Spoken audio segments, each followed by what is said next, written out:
Can you hear Oh, of them? course. Oh, that's the way it always goes. It's my life, It's all it's just right. like whatever. So, Michael Riggs, also known as Riggs Mary, officially. Miss Mary, because you were just you were the channel's educator. Oh, thank you. Thank you. I love that. Yeah, I actually taught an MSP's daughter who was in fifth grade struggling with math how to yeah. do long division while he was in a session. Oh my 'Cause gosh, that's amazing. I love that. she was so excited to show him because Yeah, I try to teach it in a way that like makes sense and it's not like a yeah. shortcut. But Nice. by looking at your So cool. picture, I would think you were on vacation. Well, and I sort of am, but I'm really not. I'm just working from a different location. It's not my home office, and so I just have a bit of a nicer view. Let's see if I can swing around and get. So that's Mount Princeton in the background, sitting out here just south of Buena Vista, Colorado. So So we've been out here. Yeah, you're not just like faking a vacation. You just went to work in a different remote location. exactly, exactly. I'm not even feigning vacation. Like, I mean, but I'll tell you what, it's been really nice having some fresh mountain air and getting out and going for walks every day and stuff. So, Yeah, that's amazing. I was on vacation last week. We were talking, and in Dallas right now, I think yesterday we got up to 102. The real oh feel my was gosh, 112, ew. and it there's no point watering our flowers. They're just dead. Yeah, yeah. I mean, at this point, everything's crispy, Mary. Yeah, it's just fried. But went to Wisconsin, and the high was 80, 81. Lows was 58, and it was such a good reprieve. Oh And my the gosh. topic today is work-life balance, not found or Yep. found. Um, I think it is what you make of it, right? You know, in a lot of cases, people tend to center their identities around their work and their career, and so I think that's where you start Mhm. to find a lot of the imbalance. But I think at least from the way I've done it. I mean, I've been doing IT now for the last 30 years, and been in the channel world since geez, 2017 now, and it's what you make of it. There's always a give and take. I mean, it's what keeps the lights on and keeps me fed, and I like to eat and all that. And so there has to be a substantial amount of time rowing towards success of the thing that I want to be successful. But I don't think that that comes without some downtime too. Yeah. Work hard, play hard. So Well, and I think what we were chatting before is like this was the first time for like 9 days straight. yeah, I turned off my notifications. I was like, that's if there's so an awesome. emergency, they can call me. Yeah, There's no emergency. Like, and and and the great thing about that, Mary, is the place didn't burn down. Connor wasn't mad at you, right? Your team didn't hate you forever for falling off the face of the planet. no, and I think because we allow each other to do the same.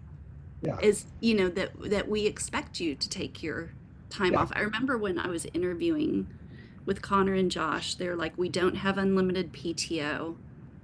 We give you a set amount and we expect you to take it. yeah. Because Well, and unlimited, I never yeah, used it. well, exactly. I mean, unlimited. It's always one of those. It's like, well, should I feel bad for taking my normal 2 weeks, or I mean, whatever it's going to be, or Right. should I feel bad for calling in sick? And I think it does exactly well. I think it does what it does by design, right? It gauges your dedication to a company, but I also think that um, especially in larger organizations, you'll find middle management weaponize that. And, Hmm. well, I think you're taking too much vacation, or, you're not around enough, you're not getting enough done because you're taking too much. And it's like, well, I mean, how do you go through and actually nail down something um, so intangible and blame that as for whatever burrs in your saddle? And yeah, no, I'm not a big fan of it, but I mean, honestly, just about every org I've worked for in the last 10 years has had an unlimited PTO type of policy. Yeah. And but they're also smaller organizations, startup organizations, and so I think very different focus and mission too. Yeah, for sure.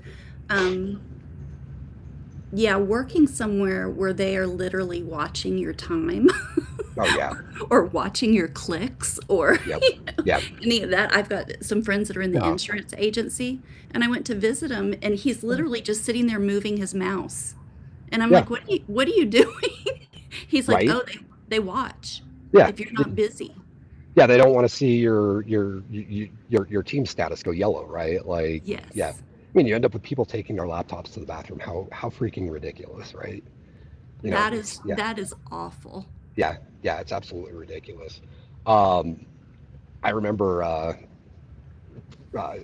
during the sale of Perch way back in what into 2020, I told Aaron Chernin, who is the the chief instigator over there, that the startup life actually I think has ruined me from employment anywhere else, and my subsequent stint at ConnectWise I think confirmed that there was just too large of an organization for me then at that point, and so I've definitely found my happy place, but seeing those types of management antics, um, gauging productivity based on button seat. Yeah. Well, I mean, it's a lot like education. I mean, what if in education, if I can demonstrate a competency, why do I have to do the seat time, right? Yep. Um, same thing uh, a lot of knowledge workers. If I'm getting my allocated amount of work done, if I'm meeting my KPIs, what does it matter to you what I'm doing?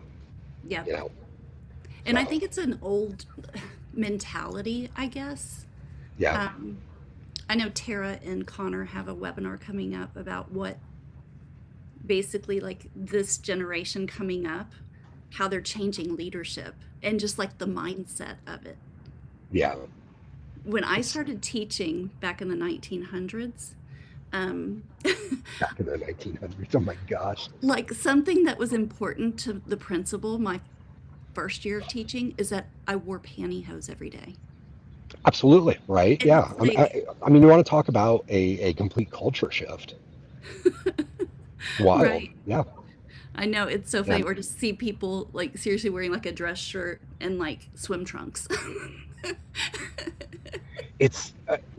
Yeah, it's the whole concept of dress code, right?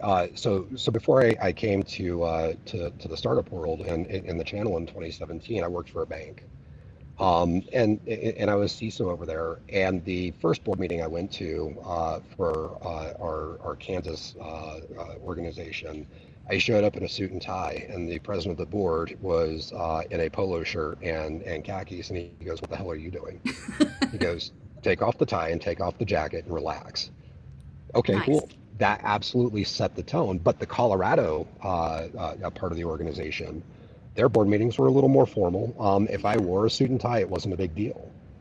So Yeah. it was really interesting seeing the cultural differences. There were multiple bank charters owned by brothers, and so there was this entire complicated um, web of relationship between the companies, and I just ended up as CISO for the holding company. So But I think that's what's important, especially like, my nephew just graduated from tech and he's in banking. And it's yeah, like, okay, what are you going to wear? It's like overdress for your first day and absolutely. Yep. figure out what everybody else is wearing. Exactly. You walk in and it's Friday and people are wearing blue jeans and something with a collar. Awesome. I know the dress code. So, Oh, back to my teaching days. We could only wear jeans if we had a jeans pass. oh my gosh, Isn't that's that crazy. ridiculous? That Yeah, is like, absolutely crazy. and it was like we had to do, I don't know, something outside of our working hours, like we did anyway, but to be Yeah. recognized for it. Yeah. Because I always said it, teachers, let me wear scrubs. Yeah. I mean, Oh, seriously. chances are I'm picking up throw up or Oh, well, I was going to say you're going to be thrown up on. You're going to be crawling on the floor. You're going to be, doing something out on the playground. Yeah. I mean, at least make it washable and durable. right. We're totally off topic. So, Yeah. Oh, I when know. you are not working, obviously you love nature. What else do you do? Yes. Like, what do you do with your family? And So, mountain biking, we're actually probably going to go later this afternoon. We're going to go chill in the hot springs. So, there's ah, Mount Princeton Hot Springs just up the road. So, we're going to go do that. But trail running, you name it, we enjoy hiking and just being outdoors generally. And in the winter, I like going snowboarding and snowshoeing. So, oh my gosh, that's yeah, amazing. I yeah. have So, never been snow skiing. really? No, I've never been on a mountain with snow. Oh my gosh. we're gonna have to fix this sometime, Mary.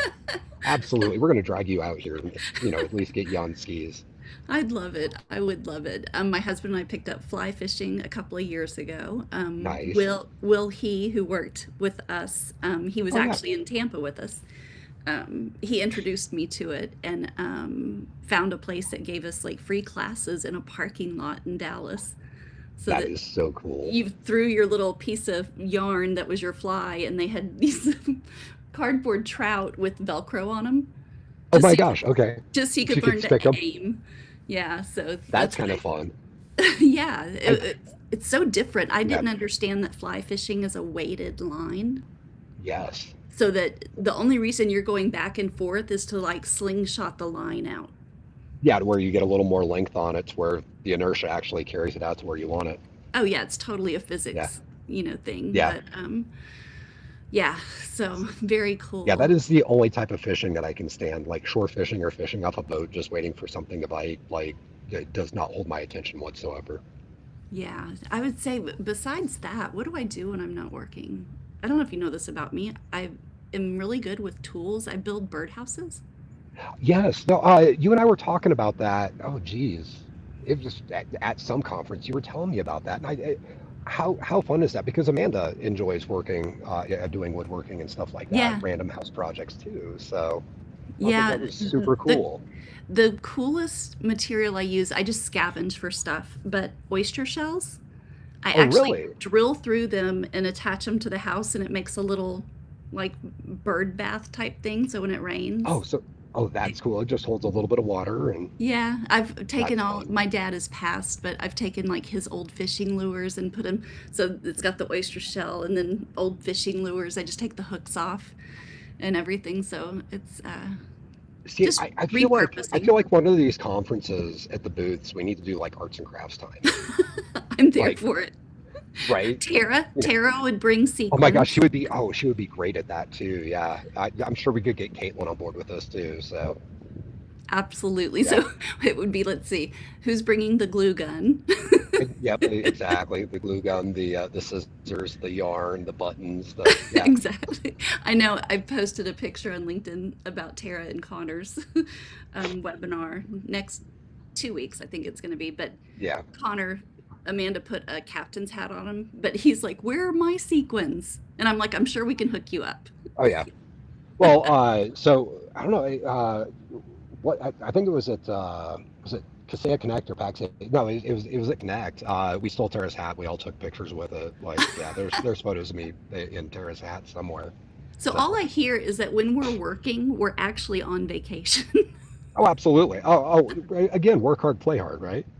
Like, well, and I would say too, especially if you tend to travel a lot, but you get to make friends with your vendor friends and stuff like that. Hmm. You have to have fun because otherwise it's just monotonous. You're away from your family. Like it can Yeah. suck in so many ways. So if you don't make it fun, no, it'll be depressing.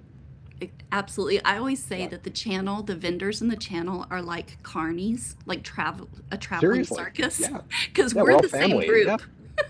We just have a different audience. it's absolutely wild. I mean, I can show up 3 years later at a conference and run into people I haven't seen in 3 years, and we'll go out and have drinks and catch up like we didn't miss a beat. It's awesome. Yes. I even told somebody, I was like, I think I see my vendor friends more than I see my family, like I my mean, brothers and there's some sisters. truth to that, right? Yeah, I mean, at least, well, and I mean, honestly, virtually, that's for sure true. Yeah. I talk to a lot of my channel friends way more than I talk to my actual family. So, Good or bad. I mean, you choose your friends, you don't get to choose your well, family. exactly. It's by design. It's cool. Although I have to say, I don't know if you know this about me. I'm the youngest of seven, and Oh, okay. Oh, so you have a all baby. seven of us are still, I would say, within an hour and a half of each other. Oh, okay, cool. And so it So if was, somebody needs to get punched, somebody can get punched. Yeah, absolutely. yes, or like when my parents were aging before they passed, like there were seven of us. We each took a day of the week. Talk about perfect. Like, wow. I bet that worked out really nicely, actually. It was really great. Yeah. I Yeah, mean, just, I think the one thing that comes to mind, we are so off topic, but I don't care I at this know. point, Squirrel. is that my sisters are moving, and we've had, I think, 4 moves between nieces, nephews, siblings in the past 2 months. Yeah. And, the email goes out or the text message starts, and it's like 30 people show up. Yeah. And You it's know, you kind of have like a the channel. When you need something, people show up. exactly. You just post a message somewhere, and they're like, "Cool, what can I do to help you?" I mean, it reminds me of a post yesterday in one of the Signal groups of, "Hey, I'm looking for my Hmm. next opportunity. If you know of anything." And one of the next questions was, I think, Henry Timms saying, "Cool, how else can we support you?" Like, Yeah. what an amazing question, right? Like, and Yes. that just shows that it really has become a community, and we all want to actually root and see each other succeed, even if in business we are competitors at some point, right? You know, I think what I've learned, there's always enough business. there is. Oh yeah, it's such a massive space, and there's so many great opportunities for us. So Yeah, no, I think the biggest thing is just that I have never been in an industry or space where competitors help each other. no, I would fully agree, right? And when I was in banking and doing the FS ISAC stuff and all that, you would see fierce competition between threat intel platform providers, and then I came over Mhm. to Perch, and all of a sudden, start making connections and trying to make friends with them, and some of those enterprise players found it really weird, but then you find the channel, and everybody's like, no, there's plenty of room to go around. Just don't badmouth us. We won't badmouth you. It's great. Yeah. Yeah, don't mass email us. Don't. Yeah, yeah, exactly. Yeah, yeah. Keep us off the mailing list, please, for the love of God.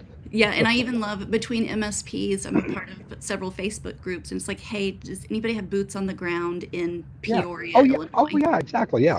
Yeah. I need some cable runs done, or a Yes. PC replaced or something. Yeah. They're like, sure. They DM, and it just works. It's Yeah, great. exactly. Well, my final parting words for you, please wear a helmet when you're mountain biking. Of course, so actually, real quick before I go, I actually cracked my snowboarding helmet back in November. It's not the first helmet in my life I've cracked. There's a reason I wear helmets. Yeah. But it still rung me pretty good for a few days. Oh, I'm sure. Um, and so no, I don't get on a board or anything with wheels that doesn't have or without a helmet. And that's just yeah, Yeah, it's just silly. I mean, yeah. I think as you know, as parents, we realize how fast things happen. Oh, it's ridiculous. Yeah, yeah. I mean, Yeah. all of a sudden, there's blood everywhere, and people screaming, and it's like, oh, cool. Well, it's not that bad, or oh, yeah, I guess we're gonna go get stitches. It's fine. Right. Exactly. Well, thank you for Yeah. taking time out of your new remote location to jump Yes. on with me. Well, And thank you for giving me the invite to hop on too. I appreciate and I love any chance to catch up with you, Mary. I know it's always great. And I'm sure I'll see you on the road. IT Nation next? Possibly. Amanda and I actually scheduled a vacation, so we Oh, fun. and it's very IT Nation adjacent. So if the timing works, yes. If not, probably not. So Well, we'll I see. suggest you unplug. I know. It's the All goal. right. Alrighty, Thanks, man. Rose.